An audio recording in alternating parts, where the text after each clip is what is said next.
সারাদিন খাটাখাটনি করার পরে জিরো সব। এই যে এই ডাঙ্গে কিন্তু সব কেচেছি, এই ধুই নিয়ে এসছি, এই যে শুকুইয়ে নিয়ে রেখেছি, এখনও ভাস করিনি। আমি ভিডিও কখন করবো? এই যে এই গাদা সব কেচি নিয়ে এসছে, এই 35-40টা। বলো কখন আমি ভাস করব, কখন তুলবো, কখন বাবা মার কাছে ফোন করব, কখন আমি ফটো ছাড়বো, কখন ভিডিও করব, কখন সন্ধি ধরাবো, কখন রাত্রির খাবার করব। এখান থেকে বলছি না, রাত 11টা কেন 12টা হলেও আমার কাজ শেষ হবে না যদি আমি কাজ একটা না করি।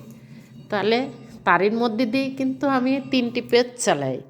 আপনারা মনে করেন যে বসে থাকি, কত কষ্ট করি যে একটা কমেন্ট দেয়, তা আপনারা জানেন না। এই কমেন্টটা দিতে আমার বহুত কষ্ট হয়। 3 বছর এইভাবে কষ্ট করে দিয়েছি, এরকম দায়িত্ব এরকম পালন, এরম নিচু এরম বিল্ডিং করি থুয়ে এসছি, করি বৌমার দিয়ে আইসি, দিয়ে আবার এই উপরে করছে। এখনও নিচি আছে, কিন্তু নিচিও এই ঘরের এ পাশ থেকে এখনও সিঁড়ি আছে, ও পাশতে আছে, তাই এই পাশের সব আমারই করতে হয়। তা এর দায়িত্ব পালন করতেছি, তার মধ্যে এই 3টি পেশে কাজ করছে। আজ পর্যন্ত 10 পয়সা খাই উনি, নেই উনি, আর আমার কোনো কিছু পেলামও না।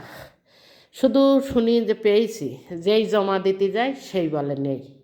তাহলে আমি কি পাওয়া পাই আমি নিজেই জানি না, কোথায় হারাই যায় কি হয় আমি নিজেও বুঝি না। আর যদি বেশি ভালো বুঝতাম তাহলে কি এত খাটতাম না। আমার বাড়ির নিজের বউটাই খাটে না, লোকে করে, আর আমি খেটি মরে যাচ্ছে।